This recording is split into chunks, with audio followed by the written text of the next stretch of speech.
नमस्कार प्यारे छात्रों, आप हैं Rajkumar Patel sir YouTube channel पर। आज हम इस वीडियो के माध्यम से कक्षा 7वीं राज्य शिक्षा केंद्र मध्य प्रदेश भोपाल द्वारा जो गणित का पेपर हुआ 7 मार्च को, इसका हल आपको हम इस वीडियो के माध्यम से बता रहे हैं। समय जो था 2.5 घंटे का पेपर, 60 नंबर का पेपर था। बहुविकल्पी प्रश्न है। प्रश्न क्रमांक 1 से लेकर 5 तक के प्रश्न थे बहुविकल्पी। प्रश्न पहला है 1/8 गुणित 48 का मान होगा, इसका मान होगा 6। सी ऑप्शन इसका सही है। प्रश्न दूसरा, समीकरण 5x बराबर 10 का हल, 5x बराबर 10, इसका हल आंसर आएगा 2। सी ऑप्शन इसका सही है। प्रश्न तीसरा है 2 समपूरक कोणों की मापों का योग है, तो 2 समपूरक कोणों की मापों का योग होता है 180 अंश। बी विकल्प इसका सही है। चौथा प्रश्न है परिमेय संख्या p/q में q का मान नहीं हो सकता, तो इसमें सी वाला ऑप्शन जो है 0 नहीं हो सकता। सी ऑप्शन इसका सही है। पांचवा प्रश्न है एक घनाभ में फलकों की संख्या होती है, तो घनाभ में फलकों की संख्या होती है 6। बी ऑप्शन इसका सही है। आगे है रिक्त स्थान। प्रश्न 6 से लेकर 10 तक खाली स्थान है। छठवां प्रश्न है 128.9/1000 का भागफल बराबर खाली स्थान होगा, तो ये भागफल जो होगा 0.1289 होगा। ये हमारे इस प्रश्न का उत्तर होगा। सातवां प्रश्न है आंकड़ों 36, 24, 46 का माध्यक खाली स्थान है, इनका माध्यक होगा 24। आठवां प्रश्न है त्रिभुज की 2 भुजाओं का योग तीसरी भुजा से खाली स्थान होता है, ये बड़ा होता है। नौवां प्रश्न है एक वर्ग की घूर्णन सममिति का क्रम खाली स्थान है, इसका उत्तर होगा 4। प्रश्न 10वां है संख्या 106 में आधार से संख्या का विचलन खाली स्थान होगा, तो ये इस प्रकार से आप खाली स्थान में भरेंगे। अतिलघुत्तरीय प्रश्न 11 से लेकर 16 तक अतिलघुत्तरीय है। 11वां प्रश्न है एक ऋणात्मक पूर्णांक और एक धनात्मक पूर्णांक लिखिए जिनका अंतर -3 हो, तो इसका उत्तर होगा ऋण 5 धन 2। आप और भी कोई लिख सकते हैं जिनका अंतर -3 हो। 12वां प्रश्न है 2.5 गुणित 0.3 का मान क्या होगा, तो इसका मान होगा 0.75। आगे आप देखें कोण ABC और कोण DEF की भुजाएं समांतर हैं तथा कोण ABC बराबर 70 अंश, तब कोण DGC का मान क्या होगा, इसका मान भी 70 अंश होगा। यहाँ हम लिखेंगे 70 अंश। 14वां प्रश्न है ऐसे चतुर्भुज का नाम बताइए जिसमें रैखिक सममिति और घूर्णन सममिति दोनों हो, तो इसका उत्तर होगा वर्ग और समचतुर्भुज।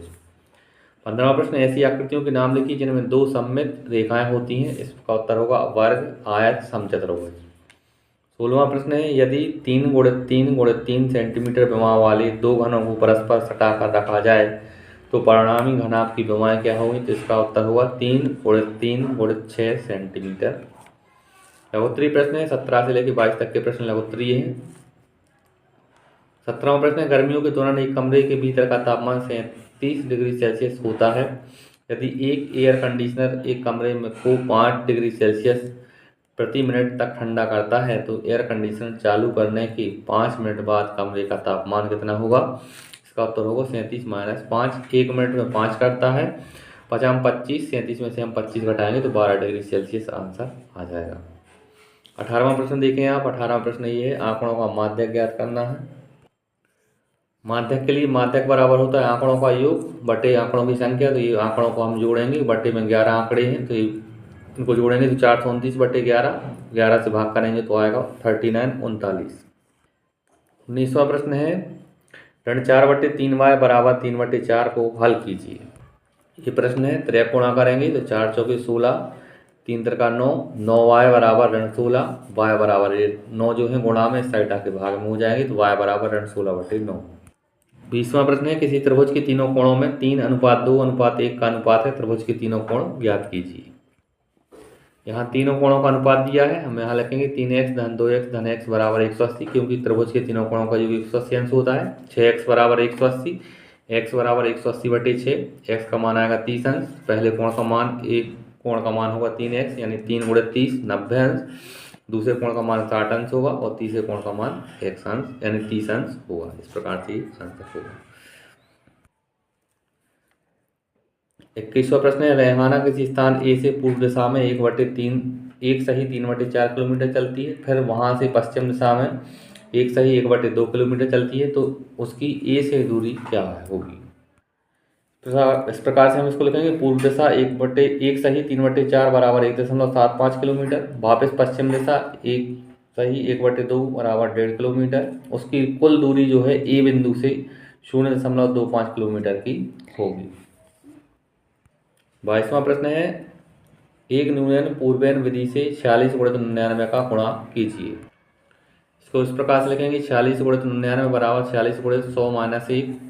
एक न्यूनयन पूर्वैन विधि से 46 × 100 - 46 × 1, ये 4600 आ जाएगा, माइनस में 46 कर देंगे तो आंसर आएगा 4554। ये हमारा आंसर। दीर्घोत्तरीय प्रश्न है आगे 23 से लेकर 26 तक के जो प्रश्न है वो दीर्घोत्तरीय प्रश्न है। प्रत्येक प्रश्न के 5 नंबर निर्धारित। 23वां प्रश्न है, जूही एक वॉशिंग मशीन 13,500 में बेचने पर 20% की हानि उठाती, उसने वह मशीन कितने रुपए में खरीदी थी।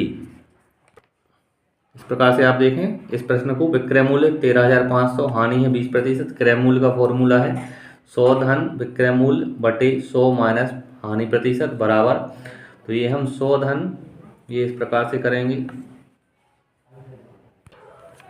ये 24वां प्रश्न है। 24वां प्रश्न को आप देखें, इस प्रकार से ये प्रश्न करना है हमें। 24वें प्रश्न का आंसर आप देखें पहले, ये उस प्रकार से ये आंसर आ जाएगा। 25वें प्रश्न में, यदि n बराबर -2 है तो निम्नलिखित व्यंजकों के मान ज्ञात कीजिए। हमें n का मान यहाँ 3 प्रश्न दिए हैं, इसमें और इस दूसरे और तीसरे में n का मान रखना है। इस प्रकार से आप देखें, n बराबर है -2, यहाँ पहले में 5n - 2, 5 n के स्थान पर -2 ऋण 2, इस प्रकार से ये करेंगे तो -10 - 2 ये आ जाएगा ऋण 12। इसी प्रकार से ये दूसरे को हल करेंगे और ये तीसरा हल होगा। 26वां प्रश्न है, सरल कीजिए और उत्तर को घातांक रूप में लिखिए। इस प्रकार से हम इस प्रश्न को ये प्रश्न है, इसको हम घातांक रूप में इस प्रकार से करेंगे तो ये आ जाएगा लास्ट में 30 के ऊपर 9 की घात, ये हमारा आंसर होगा। इसको आप समझें और करें। इस तरह से प्यारे छात्रों, इस वीडियो के माध्यम से हमने कक्षा 7वीं की गणित विषय का जो पेपर हुआ है 7 मार्च 2025 को, इसका हल आपको बताया है। आगे के पेपर के हल के लिए आप हमारे चैनल को सब्सक्राइब करें और वीडियो को लाइक करें, अपने दोस्तों के साथ शेयर करें। धन्यवाद। जय हिंद, वंदे मातरम।